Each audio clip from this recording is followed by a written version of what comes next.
Democracy के 3 very important pillar legislative, executive and judiciary, ये हम सभी को अभी तक पता है और हम अपने आज इस वीडियो के अंदर द जुडिशरी चैप्टर को डिस्कस करने वाले हैं। तो मैं हूं आकृति from hard of study and I welcome you all viewers in this beautiful channel hard of study. और आज हम अपने इस लेक्चर में द जुडिशरी के चैप्टर के अंदर हम काफी डिटेल में पढ़ने वाले हैं कि what is the jurisdiction power of supreme court and high court, उनके क्या क्वालिफिकेशंस होते हैं, उनके टेन्योर क्या होते हैं, उनके एज क्या होते हैं, कि आखिर किस एज में सुप्रीम कोर्ट के जज बन सकते हैं, उनके क्या क्वालिफिकेशंस होते हैं। इन सभी चीजों पे हम काफी डिटेल में बात करने वाले हैं अपने इस वीडियो के अंदर। और थोड़े बहुत उनके पावर्स को, दैट मीन सुप्रीम कोर्ट और हाई कोर्ट के पावर को, कॉन्स्टिट्यूशन के अंदर कितने पावर दिए गए हैं सुप्रीम कोर्ट और हाई कोर्ट को, उनके क्या लिमिटेशन है पावर के, ये सब कुछ हम डिस्कस करेंगे अपने इस लेक्चर के अंदर। तो आप हमारे साथ बने रहें और बिना टाइम को गवाए हम अपने इस वीडियो को शुरू करते हैं और सीखते हैं द जुडिशरी।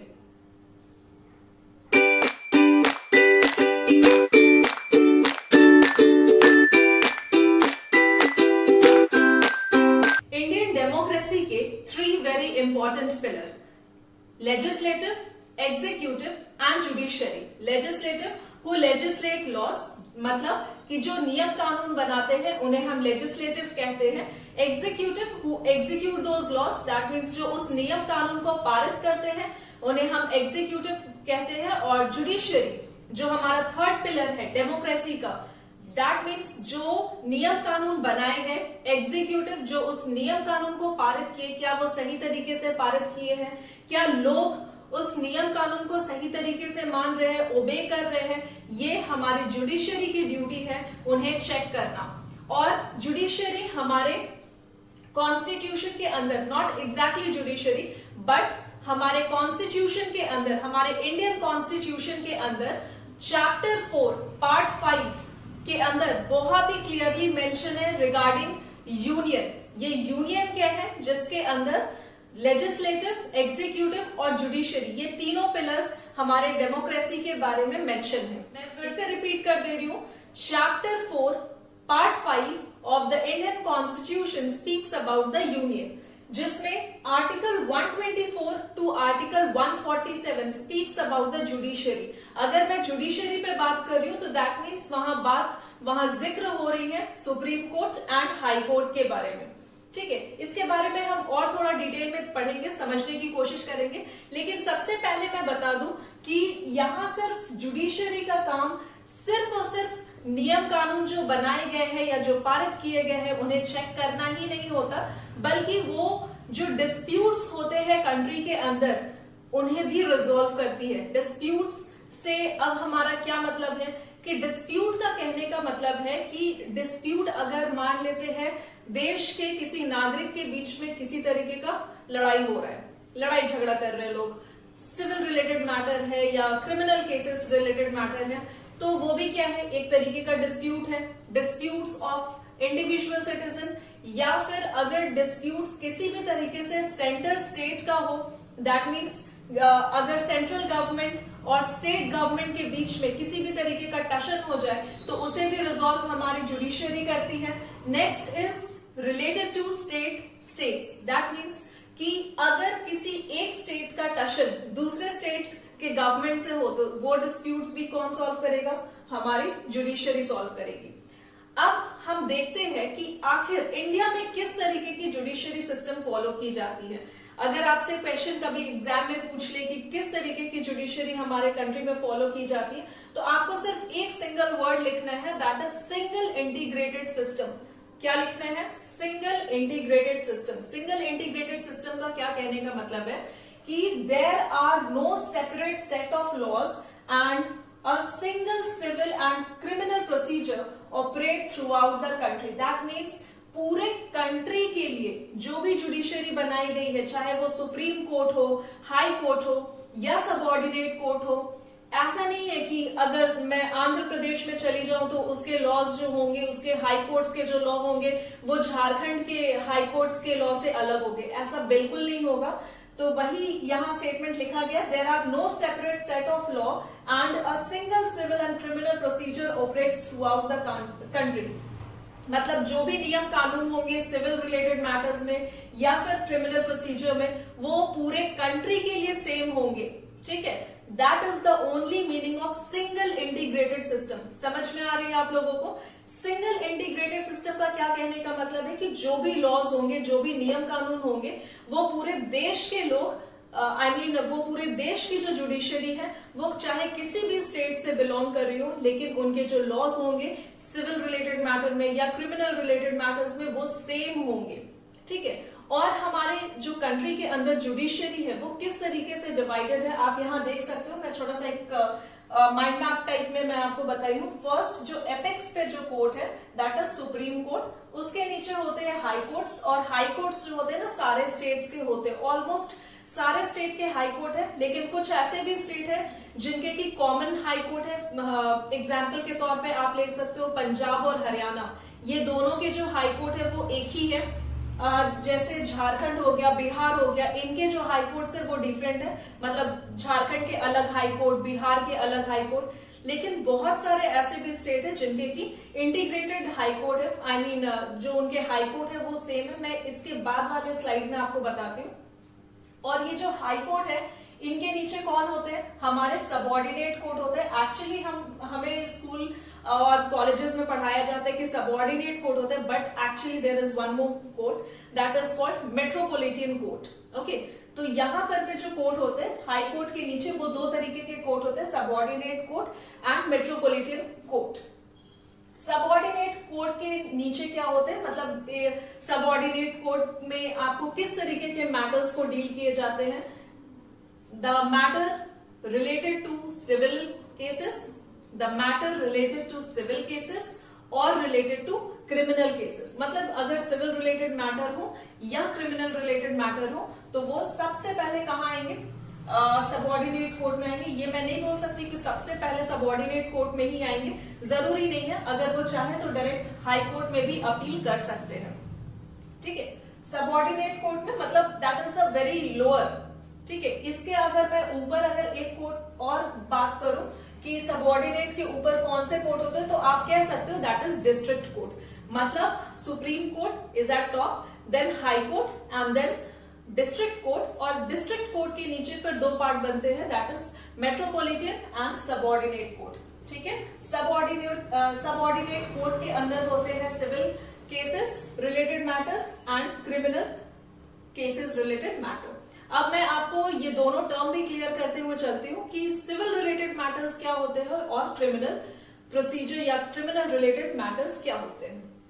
अगर मैं बात कर रही हूँ सिविल रिलेटेड मैटर का, तो दैट मीन्स वो जो मैटर होंगे वो मैरिज रिलेटेड हो सकते हैं, डाइवोर्स रिलेटेड हो सकते हैं। तो इस तरीके के जो मैटर्स होते हैं वो कहाँ जाएंगे?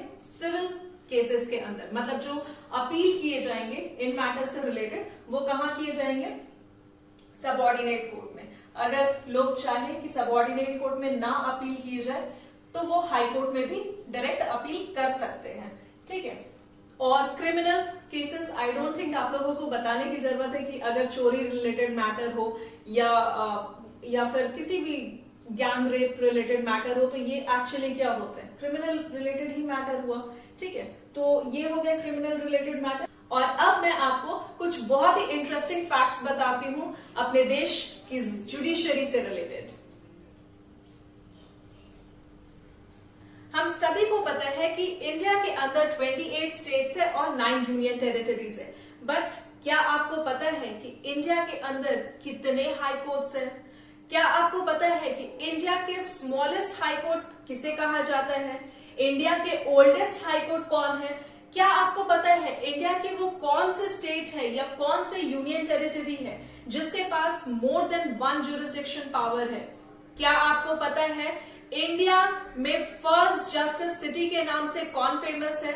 अगर आप ऐसे ही तमाम इंटरेस्टिंग क्वेश्चन के आंसर जानना चाहते हो तो आप मेरे साथ यानी आकृति के साथ इस बहुत ही खूबसूरत से चैनल हार्ट अप स्टडीज के साथ जुड़ सकते हो, सीख सकते हो अपने देश अपने भारत के बारे में। So guys, what are you waiting for? Please go and subscribe this channel so that you never miss any update from this channel.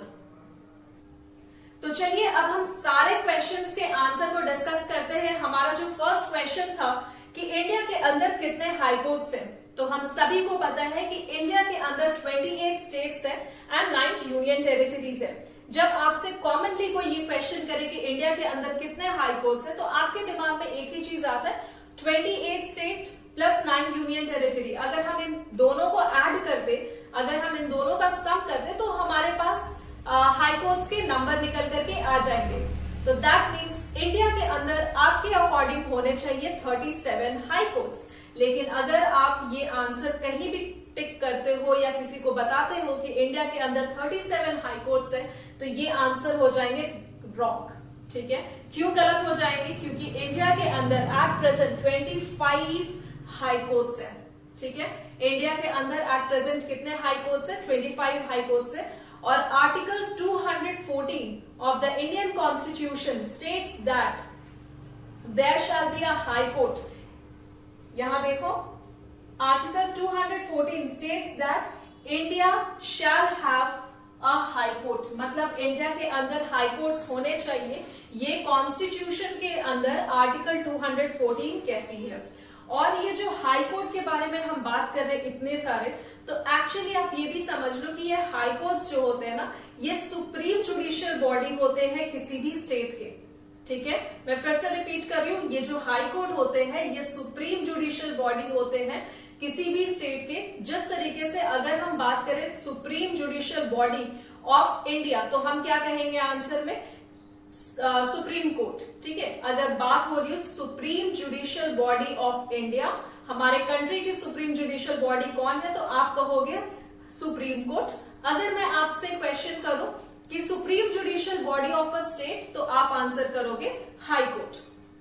ठीक है, हमारा जो थर्ड पॉइंट है that is article 231 also mention that there can be a common high court for 2 or more state and union territory. That means article 231 हमारे constitution का ये बहुत clearly कहता है कि इंडिया के अंदर कॉमन हाई कोर्ट्स होंगे 2 या 2 से ज्यादा स्टेट या यूनियन टेरिटरीज के।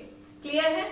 मैं आपको फिर से एक बार सारी चीजों को एक्सप्लेन कर देती हूँ कि आर्टिकल 214 क्या कहता है हमारे कॉन्स्टिट्यूशन का, कि इंडिया के अंदर हाई कोर्ट्स होने चाहिए।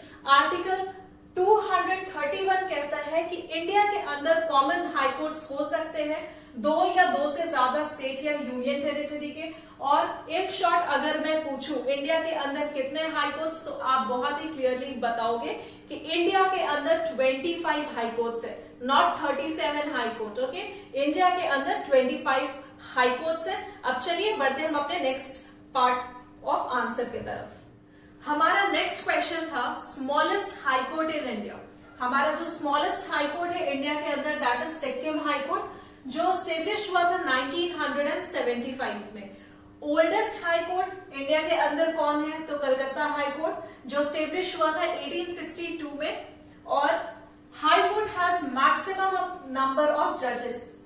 वो कौन से हाई कोर्ट है इंडिया के अंदर जिसमें मैक्सिमम नंबर ऑफ जजेस है, तो वो हाई कोर्ट है इलाहाबाद हाई कोर्ट, जिसके अंदर 160 जजेस है। मैं एक बार फिर से रिपीट कर दे रही हूँ, स्मॉलेस्ट हाई कोर्ट इंडिया के अंदर है सिक्किम हाई कोर्ट, जो स्टेब्लिश हुआ था 1975 में। Oldest high court is Calcutta high court, जो स्टेब्लिश हुआ था 1862 में। High court has maximum number of जजेस। ऐसे कौन से हाई कोर्ट है जिसमें मैक्सिमम नंबर ऑफ जजेस है, तो वो है इलाहाबाद हाई कोर्ट, जिसके अंदर 160 जजेस है। 160 जजेस है। ठीक है, आप बढ़ते अपने नेक्स्ट क्वेश्चन के आंसर की तरफ।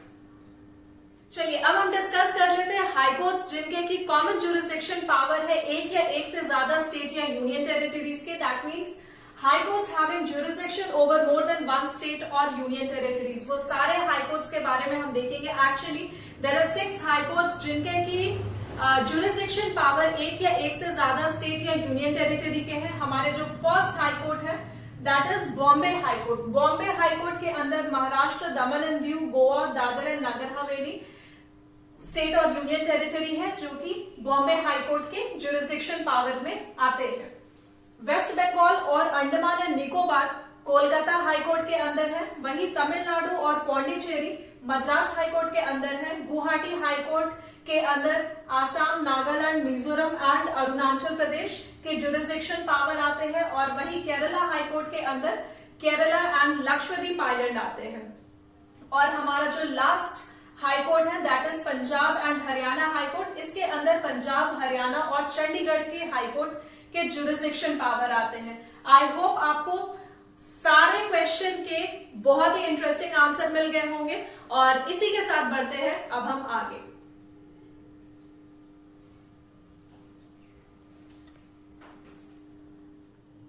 अब हम जो पढ़ने जा रहे हैं that is judiciary at central and state level. जब हम बात कर रहे हैं जुडिशरी की तो हमारे दिमाग में आते हैं again the apex, supreme court, then high court, then district court, and then district court is divided into two parts, that is subordinate court and metropolitan court। ठीक है, लेकिन यहाँ हम क्या पढ़ने वाले कि हम पढ़ने वाले हैं कि जो जुडिशरी है वो central level that means supreme court के बारे में, और state level that means high court के बारे में। हम इन दोनों ही पॉइंट्स को कंपैरिजन करते हुए पढ़ेंगे। और एक्चुअली हम इस टॉपिक में क्या पढ़ने वाले हैं, तो हम पढ़ने वाले हैं क्वालिफिकेशन फॉर जजेस, कि आखिर सुप्रीम कोर्ट और हाई कोर्ट के जज बनने के लिए क्या क्वालिफिकेशन होते हैं, उनके एज ऑफ रिटायरमेंट क्या है, और रिमूवल फ्रॉम ऑफिस, उनको ऑफिस से किस तरीके से रिमूव किया जाता है। तो हमारा जो फर्स्ट एंड फॉरमोस्ट पॉइंट है कि एक सुप्रीम कोर्ट के जज बनने के लिए क्या क्वालिफिकेशन होते हैं, so that person should be a citizen of India. This is the first and foremost point for both the court, whether it is Supreme Court or High Court, मतलब वो भारत के नागरिक होने चाहिए। This is compulsorily important. And the second point is that person should be a judge of High Court for at least 5 years. That means जो भी इंसान supreme court के जज बनने के कैंडिडेचर में आते हैं उनको एटलीस्ट 5 ईयर मतलब कम से कम 5 साल के लिए एज एन हाई कोर्ट के जज सर्व किए होने चाहिए। मतलब वो इंसान 5 साल तक हाई कोर्ट में एज अ जज होने ही चाहिए। और जो हमारा थर्ड पॉइंट है, N advocate of high court for not less than 10 year, that means वो हाई कोर्ट के अंदर 10 साल के लिए मतलब 10 साल तक एज एन एडवोकेट भी सर्व किए होने चाहिए। जो भी ये सारा पॉइंट, ये सारे क्राइटेरिया को फुलफिल करेगा, that person is only eligible to become the जज ऑफ द सुप्रीम कोर्ट। और इस पूरे पॉइंट को मैं एक बार फिर से रिपीट कर दे रही हूं कि जो इंसान सुप्रीम कोर्ट के जज बनना चाह रहे हो उनके पास एक बेसिक क्वालिफिकेशन क्या है, that person should be a member, sorry that person should be a citizen of India, that is compulsorily important कि वो भारत के नागरिक होने चाहिए। और सेकेंड पॉइंट क्या कहती है कि that person should serve as a judge of high court for at least 5 years, मतलब 5 साल तक एज अ जज वो हाई कोर्ट में सर्व किए होने चाहिए, 10 साल तक एज एन एडवोकेट वो हाई कोर्ट में सर्व किए होने चाहिए। तो ये एक बहुत ही बेसिक क्राइटेरिया है टू बिकम अ जज इन सुप्रीम कोर्ट। ठीक है, अब हम बढ़ते हैं हाई कोर्ट की तरफ। तो हाई कोर्ट में भी जो हमारा फर्स्ट एंड फॉरमोस्ट क्राइटेरिया है कि वो इंसान भारत के नागरिक होना चाहिए। और सेकेंड पॉइंट है held a judicial office in country for 10 year. मतलब इस पॉइंट का क्या मतलब है? इस पॉइंट का बहुत ही सिंपल सा मतलब है कि जो भी इंसान हाई कोर्ट के अंदर जज बनना चाह रहा हो वो 10 साल तक एज अ किसी भी जुडिशियल बॉडी, अगर मैं बात करूं जुडिशियल बॉडी की, तो दैट मीन्स वो इंसान या तो हाई कोर्ट, वो इंसान या तो डिस्ट्रिक्ट कोर्ट के अंदर या फिर सबऑर्डिनेट कोर्ट के अंदर या फिर मेट्रोपॉलिटन कोर्ट के अंदर एज एन जुडिशियल ऑफिस सर्व किए होने चाहिए। कितने साल तक? 10 साल तक। ठीक है, मतलब किसी भी कोर्ट के अंदर वो 10 साल तक प्रैक्टिस किए होने चाहिए। और सेकंड पॉइंट है have been an advocate of high court for at least 10 year. और हाई कोर्ट के अंदर वो 10 साल तक एज एन एडवोकेट भी सर्व किए होने चाहिए। तो ये बहुत ही बेसिक क्राइटेरिया है टू बिकम अ जज ऑफ हाई कोर्ट। और अब हम बात करते हैं हमारा जो सेकंड पॉइंट है एज ऑफ रिटायरमेंट। तो सुप्रीम कोर्ट से जो जज रिटायर करते हैं उनके जो एज होते हैं that is 65 year of age. और वही हाई कोर्ट से जो जज रिटायर करते हैं उनके मैक्सिमम एज होते हैं 62 ईयर। तो यहाँ पर में एज में डिफरेंसेस है। सुप्रीम कोर्ट के जो जज होते हैं वो रिटायर करते हैं at the age of 65 year और वही हाई कोर्ट के जो जज रिटायर करते हैं, they retire at the age of 62 year. Third point है that is removal from office. जब हम रिमूवल ऑफ ऑफिस की बात कर रहे होते तो दैट मीन्स हम जो जजेस होते हैं उनको किस तरीके से सुप्रीम कोर्ट से रिमूव किए जाते हैं या फिर हाई कोर्ट से रिमूव किए जाते हैं, तो ये दोनों ही केसेस में क्या होते हैं, सेम होते हैं। That means they were removed by the president's order on the ground of proved misbehaviour. अगर किसी भी तरीके से उनको मिसबिहेव करते हुए पाया जाता है, दैट मीन्स मिसबिहेव का मतलब है अनकॉन्स्टिट्यूशनल पाया जाता है, तो उनको कौन रिमूव करते हैं ऑफिस से, प्रेसिडेंट रिमूव करते हैं। आई होप आपको इतनी चीजें क्लियर होंगी। अब हम बढ़ते हैं jurisdiction and power of supreme court and high court की तरफ।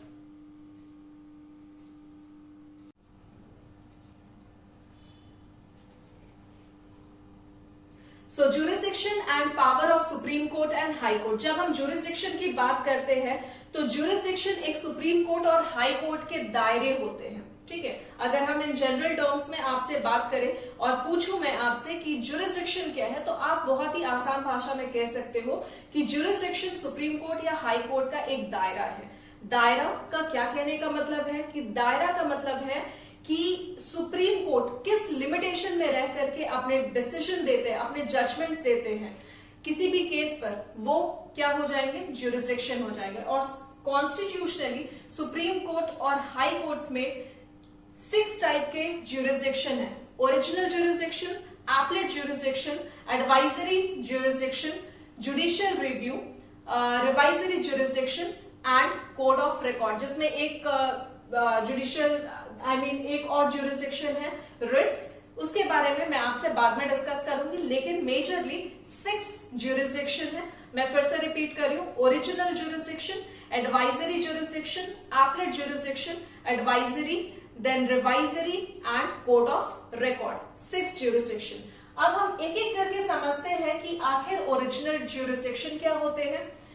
ओरिजिनल ज्यूरिसडिक्शन के अंदर अगर मान लेते हैं 2 या 2 से अधिक स्टेट्स के बीच में किसी तरीके का डिस्प्यूट हो रहा है, टशन का माहौल है, काफी मतलब लड़ाई झगड़े चल रहे हैं 2 या 2 से ज्यादा स्टेट्स के बीच में, तो इस तरीके के केसेस में सुप्रीम कोर्ट डायरेक्ट एंट्री करती है और कोशिश करती है उस तरीके के डिस्प्यूट को रिजॉल्व करने की। सेकेंड जो पार्ट है, disputes on the violation of constitution by government. मान लेते हैं स्टेट गवर्नमेंट हो या सेंट्रल गवर्नमेंट हो, किसी पे भी आप अपने एग्जाम्पल को फ्रेम कर सकते हो। अगर स्टेट गवर्नमेंट है और वो किसी तरीके का नियम कानून बना रहे हैं स्टेट्स के लिए, ठीक है, वो पर्टिकुलर स्टेट के लिए अगर किसी तरीके का नियम कानून बन रहा हो और वो जो नियम कानून है कॉन्स्टिट्यूशन के बाहर, मतलब कॉन्स्टिट्यूशन के लिमिट से बाहर जाकर के बन रहे हो, तो इस तरीके के भी केसेस में सुप्रीम कोर्ट डायरेक्ट एंटर करती है और इस पे अपना डिसीजन देती है। और ये जो दोनों डिसीजन है किसके अंदर में आ रहे, कौन से ज्यूरिसडिक्शन के अंदर, सो ओरिजिनल ज्यूरिसडिक्शन के अंदर। हमारा जो थर्ड पॉइंट है, can give judgments for the enforcement of fundamental right. मतलब कि supreme court under original jurisdiction can give judgment for the enforcement of fundamental right. मतलब अगर फंडामेंटल राइट को किसी भी तरीके से एनफोर्स करवाना हो तो इस पर भी जजमेंट हमारे सुप्रीम कोर्ट दे सकती है, हमारे हाई कोर्ट्स दे सकते हैं। ये जो केस है दोनों ही सिचुएशन में, दोनों ही कोर्ट के पास ये पावर है कि ओरिजिनल ज्यूरिसडिक्शन के अंदर इस पर वो अपने डिसीजन दे, वो अपने जजमेंट्स दे, ठीक है। तो ये जो पावर्स थे, ये जो 3 पावर्स थे सुप्रीम कोर्ट के लिए, ये किस ज्यूरिसडिक्शन के अंदर है, ओरिजिनल ज्यूरिसडिक्शन के अंदर है। अब वही अगर हम हाई कोर्ट की बात करें तो हाई कोर्ट में भी जैसा कि सुप्रीम कोर्ट के अंदर है कि they can give judgments for the enforcement of fundamental right, यही चीज हाई कोर्ट के पास भी है, क्योंकि दोनों ही तो फंडामेंटल राइट के प्रोटेक्टर है। गार्जियन हम सुप्रीम कोर्ट को कहते हैं, लेकिन फंडामेंटल राइट के प्रोटेक्टर तो दोनों ही कोर्ट है। दोनों ही कोर्ट अपने अपने तरीके से सुप्रीम है, ये कंट्री में सुप्रीम है और ये जो हाई कोर्ट है हमारे स्टेट में सुप्रीम कोर्ट कहा जाता है ना। तो ये दोनों ही केसेस में वो क्या करते हैं, अपने जजमेंट्स देते हैं फॉर एनफोर्सिंग द फंड। और जो हमारा सेकेंड पॉइंट है, constitutional cases such as to interpreting the constitution. That means अगर कोई स्टेट है जो अपने स्टेट के लिए किसी तरीके का नियम कानून बना रही हो, तो वो कॉन्स्टिट्यूशन में रह करके, कॉन्स्टिट्यूशन के दायरे में रह करके ही वहां के गवर्नमेंट अपने लॉज को बना सकती है। अगर किसी तरीके का लॉ वायलेट होता है तो उस पर हाई कोर्ट अपने जजमेंट्स दे सकते हैं, ठीक है। और इस तरीके के जो ज्यूरिसडिक्शन है वो किसके अंदर है? ओरिजिनल ज्यूरिसडिक्शन के अंदर है, चाहे वो सुप्रीम कोर्ट के हो या फिर हाई कोर्ट के हो। तो चलिए अब हम बढ़ते हैं एपलेट ज्यूरिसडिक्शन की तरफ। Next is our appellate jurisdiction, और एपलेट ज्यूरिसडिक्शन के अंदर जो हमारी सुप्रीम कोर्ट है वो किस तरीके के केसेस को हियर करती है ये हम समझ लेते हैं। So cases which are against any judgement और final order of high court. अगर हाई कोर्ट अपने किसी केस के ऊपर कुछ जजमेंट्स दिए हैं, ठीक है, कुछ जजमेंट दिए हुए हैं, और जो पार्टी है, जो पर्सन है, वो अगर नाखुश है तो वो अपने अपील को सुप्रीम कोर्ट में कर सकते हैं, ठीक है। अगर वो सुप्रीम कोर्ट में कर रहा है तो दैट मीन्स सुप्रीम कोर्ट के पास ये इस तरीके के केस को हियर करने के लिए, इस तरीके के केस को लेने के लिए उनके पास जो ज्यूरिसडिक्शन पावर है that is under appellate jurisdiction. Is it clear?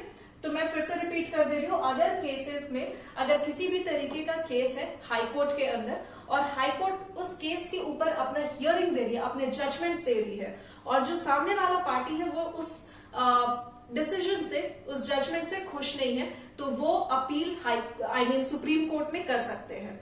अगर वो पार्टी सुप्रीम कोर्ट में अपने अपील को कर रहे हैं तो दैट मीन्स सुप्रीम कोर्ट उस केस को, उस तरीके के केस को एपलेट ज्यूरिसडिक्शन के अंदर एक्सेप्ट करती है, ठीक है। हमारा जो सेकंड पॉइंट है, it involve constitutional, civil and criminal cases. अगर केसेस रिलेटेड टू कॉन्स्टिट्यूशन हो, अगर रिलेटेड टू सिविल केसेस हो, अगर रिलेटेड टू क्रिमिनल केसेस हो, तो वो भी सुप्रीम कोर्ट उस पे हियर करती है under appellate jurisdiction. Third is can review decision of high court and give judgments of it own.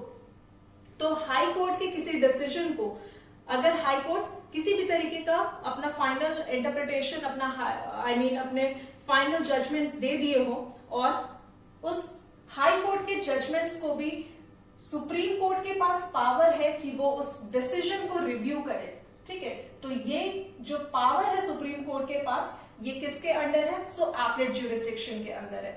Next is high court. High court appeal against judgment of session court, additional session जज और judicial magistrate. तो यहां पर में जो जज होते हैं, सेशन जज, ठीक है, या फिर जो एडिशनल सेशन जज होते हैं या जुडिशियल मैजिस्ट्रेट होते हैं, इनके जजमेंट के अगेंस्ट में हाई कोर्ट में अपील की जा सकती है। तो ये जो अपील किए जा रहे हैं और हाई कोर्ट इस तरीके के केस को ले रहे हैं, दैट मीन्स अगर सेशन जज के अगेंस्ट, अगर सेशन जज के जजमेंट के अगेंस्ट में यहां अपील किए जा रहे हैं हाई कोर्ट में, अगर कोई पर्सन है और वो पर्सन सेशन जज के जो जजमेंट है उससे नाखुश है, तो वो अपना अपील कहां करेंगे? हाई कोर्ट में करेंगे। और हाई कोर्ट के पास ये पावर कहां से आ रहा है? तो एपलेट ज्यूरिसडिक्शन के अंडर में आ रहा है कि वो इस तरीके के केसेस को भी वो अंडरटेक कर सकते हैं। And second is appeal regarding land revenue. अगर लैंड रेवेन्यू रिलेटेड केसेस हो तो वो भी हाई कोर्ट में अपील किए जा सकते हैं अंडर एपलेट ज्यूरिसडिक्शन। तो चलिए अब हम बढ़ते हैं एडवाइजरी ज्यूरिसडिक्शन की तरफ। So next is our advisory jurisdiction. Advisory jurisdiction के अंदर जो प्रेसिडेंट होते हैं वो सुप्रीम कोर्ट से एडवाइस ले सकते हैं on the matter of public importance, on the matter of laws.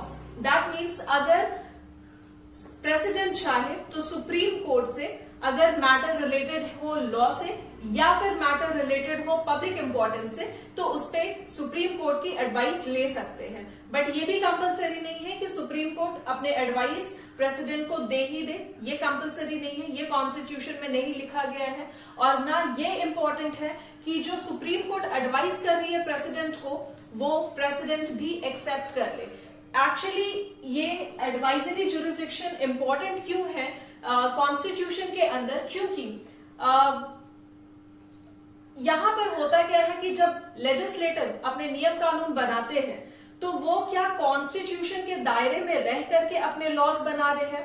ठीक है, अगर वो उस लिमिटेशन को कॉन्स्टिट्यूशन के दायरे से बाहर निकल करके अगर नियम कानून बना रहे हो तो हर बार क्या करेगी, सुप्रीम कोर्ट उसमें दखल अंदाजी करेगी और उस लॉ को, उस नियम कानून को खारिज करती चली जाएगी। तो इस तरीके के जो प्रोसेस होते हैं उससे बचने के लिए जो गवर्नमेंट है अपने एडवाइस सुप्रीम कोर्ट से लेती है, ताकि वो जो नियम बना रहे हो या वो जो लॉज बना रहे हो वो बार बार खारिज ना किया जा सके सुप्रीम कोर्ट के द्वारा। अब हम देखते हैं हाई कोर्ट में ये एडवाइजरी जुरिस्डिक्शन किस तरीके से काम करती है। High court can advise any government department, legislature और governor if they seek it on the matter of laws. Government department या फिर लेजिस्लेचर या फिर गवर्नर अगर लॉज रिलेटेड मैटर पर अगर हाई कोर्ट से एडवाइस लेना चाह रही हो तो यहाँ हाई कोर्ट उन्हें एडवाइस देती है, दे सकती है, ठीक है। और ये एडवाइस देने का जो प्रोसेस है हाई कोर्ट का, ये किस ज्यूरिसडिक्शन के अंदर, सो एडवाइजरी ज्यूरिसडिक्शन के अंदर। आई होप आपको इतनी चीजें क्लियर होंगी एडवाइजरी ज्यूरिसडिक्शन से रिलेटेड कि हमारे जो सुप्रीम कोर्ट के अंदर ये एडवाइजरी ज्यूरिसडिक्शन किस तरीके से काम करती है कि सुप्रीम कोर्ट प्रेसिडेंट को अपने एडवाइस देते हैं on matter of public importance as well as on the matter of laws, ठीक है। और वही हाई कोर्ट के अंदर इसी चीज को कैसे इंप्लीमेंट किया जाता है आफ्टर एडवाइजरी ज्यूरिसडिक्शन को, तो हाई कोर्ट अपने एडवाइस लेजिस्लेचर को, गवर्नर को या फिर गवर्नमेंट डिपार्टमेंट को देती है if they seek any advice on it, ठीक है। सो ये दोनों पॉइंट क्लियर है एडवाइजरी से रिलेटेड। अब हम चलते हैं next, that is code of record. और ये जो वर्ड है एक्चुअली कोड ऑफ रिकॉर्ड, इसका क्या मतलब है? What is the meaning of court of record? So court of record where all the cases are kept in record for future reference and evidences. Supreme court या high court के अंदर जितने भी cases होते हैं ना, उनको एज अ रिकॉर्ड प्रिजर्व करके रखा जाता है, ताकि अगर इन फ्यूचर इन केस अगर किसी भी तरीके का रेफरेंस या एविडेंसेस की जरूरत हो तो ये रिकॉर्ड्स वहां काम आए, ठीक है। So that is nothing but code of record, जो कि सुप्रीम कोर्ट और हाई कोर्ट दोनों ही जगह प्रिजर्व किए जाते हैं, ठीक है। तो इसके साथ अब हम बढ़ते हैं आगे रिवाइजरी ज्यूरिसडिक्शन की तरफ। So under revisory jurisdiction, Supreme Court has the power to review its own judgment or order with the view to remove error. Supreme Court के पास यहाँ पावर होता है कि वो अपने ही जजमेंट को रिव्यू कर सके, ताकि वो जितने भी एरर हो या मिस्टेक हो अपने जजमेंट्स के दौरान वो उसको मिनिमाइज कर सके। और ये जो पावर है सुप्रीम कोर्ट के पास, ये अंडर रिवाइजरी ज्यूरिसडिक्शन दी गई है कॉन्स्टिट्यूशन के द्वारा। हाई कोर्ट के पास जो पावर है रिवाइजरी ज्यूरिसडिक्शन के under, high court can call for the record of case which has been decided by subordinate court. मतलब अगर सबऑर्डिनेट कोर्ट किसी भी केस पर अपने जजमेंट दे रही है, मान लेते हैं कि कोई एक केस है जो लैंड या प्रॉपर्टी रिलेटेड है, ठीक है, और वो सबऑर्डिनेट कोर्ट में आ रहे हैं, उस पर सबऑर्डिनेट कोर्ट अगर किसी भी तरीके का अपना जजमेंट दे रही है, तो उस जजमेंट से अगर हाई कोर्ट सेटिस्फाई नहीं होगा तो वापस से उस केस को वो हाई कोर्ट में ओपन करवा सकती है। ये पावर हाई कोर्ट के पास रिवाइजरी ज्यूरिसडिक्शन से आती है। So the next is judicial review. Judicial review where the Supreme Court has the power to review laws passed by union or state government and can declare a law ultra vires if it is against the spirit of constitution। तो यहाँ पर भी supreme court के पास power है, एक बहुत ही super power इसे हम कह सकते हैं। जब भी लेजिस्लेटिव, चाहे वो यूनियन में हो या स्टेट गवर्नमेंट हो, अगर किसी भी तरीके का लॉ बना रही हो तो सुप्रीम कोर्ट के पास पावर है कि वो उसे अल्ट्रा वायर कर सके, अगर वो law if the law is against the spirit of government, अगर वो लॉ कॉन्स्टिट्यूशन के स्पिरिट के अगेंस्ट हो तो वो जो सुप्रीम कोर्ट है उस लॉ को क्या कर सकती है, खारिज कर सकती है। दैट मीन्स वो जो लॉ है नल एंड वॉइड के केस में जाएगा। सो ये जो पावर है this is under judicial review. And next is for high court. High court can declare any provision of constitution null and void if it infringes the fundamental right of constitution. तो high court के पास भी ये power है कि अगर provision related हो constitution के, ठीक है, अगर प्रोविजन कॉन्स्टिट्यूशन रिलेटेड हो तो वो उसे नल एंड वॉइड कर सकती है अगर कॉन्स्टिट्यूशन के फंडामेंटल राइट को वो प्रोविजन किसी भी तरीके से डैमेज कर रही हो। तो ये स्टेटमेंट जो है, high court can declare any provision of constitution null and void if it infringes the fundamental right of the constitution. बहुत साफ ये स्टेटमेंट कह रही है कि जो हाई कोर्ट है, अगर हाई कोर्ट के पास किसी भी तरीके का एक प्रोविजन आता है जो कॉन्स्टिट्यूशन रिलेटेड हो, और वो प्रोविजन अगर फंडामेंटल राइट कॉन्स्टिट्यूशन का किसी भी वेज में अगर डैमेज कर रही हो, तो हाई कोर्ट के पास ये पावर है कि वो उसे नल एंड वॉइड कर सके अंडर जुडिशियल रिव्यू। मैं आपको वापस से ये सारी चीजों को रिवाइज करवा दे रही हूं। Under revisory jurisdiction, supreme court has the power to review its own judgement. ठीक है, रिवाइजरी जुरिस्डिक्शन के अंडर में सुप्रीम कोर्ट के पास ये पावर है कि वो अपने ही जजमेंट को रिव्यू कर सकती है, ताकि जो जजमेंट के दौरान उनके जो जजमेंट्स हो, वो उस समय अगर किसी भी तरीके का एरर थोड़ा बहुत अराइज हुआ हो तो वो उसे मिनिमाइज कर सके। तो ये किसके अंडर? रिवाइजरी जुरिस्डिक्शन के अंदर। और सेम चीज अगर हाई कोर्ट के भी बारे में बात की जाए, तो हाई कोर्ट में अगर सबऑर्डिनेट कोर्ट में किसी भी तरीके का लॉस आ रहा है या जो केसेस है वो हाई कोर्ट उस पर अपने जजमेंट्स दे रही है, तो वो जो केस है अगर अगर हाई कोर्ट चाहे तो उस केस को वापस से रीओपन कर सकती है under this revisory jurisdiction. Next is for judicial review. Judicial review has the power to review law pass by union और स्टेट गवर्नमेंट। दैट मीन्स अगर यूनियन या स्टेट गवर्नमेंट अगर किसी भी तरीके का लॉज को पास कर रही है, तो सुप्रीम कोर्ट के पास पावर है कि वो उस लॉ को रिव्यू करे, और अगर लॉ किसी भी तरीके से कॉन्स्टिट्यूशन के स्पिरिट के अगेंस्ट हो, तो सुप्रीम कोर्ट उस लॉ को वहीं पर भी क्या कर सकते हैं? अल्ट्रा वायलेट कर सकती है। दैट मीन्स उस लॉ को वहीं पर खारिज कर सकती है। ठीक है, और ये जो पावर है सुप्रीम कोर्ट के पास, this is under judicial review. Next is for high court. High court can declare any provision of constitution null and void if it infringes the fundamental right of the constitution. That means high court के पास भी ये power है कि अगर constitution के fundamental right को अगर किसी भी तरीके से किसी भी प्रोविजन या लॉस के अकॉर्डिंग अगर डैमेज करने की कोशिश की जा रही हो, तो हाई कोर्ट उस लॉ को, उस प्रोविजन को वहीं खारिज कर सकती है। वो जो लॉ होगा, वो जो प्रोविजन होगा, that will go under null and void case under this judicial review. तो आई होप आपको ये चैप्टर बहुत अच्छे से समझ में आ गई होगी, और अगर आपको कहीं भी थोड़े बहुत भी डाउट अगर होते हैं तो आप मुझसे कमेंट सेक्शन में जरूर पूछ सकते हो। कमेंट कर सकते हो कि आपको ये वीडियो कैसी लग रही है, आप यहाँ से क्या सीखे हो और क्या कमियां रह गई है इस वीडियो में। So let me know everything students, and this is all for today video, and thank you so much for watching.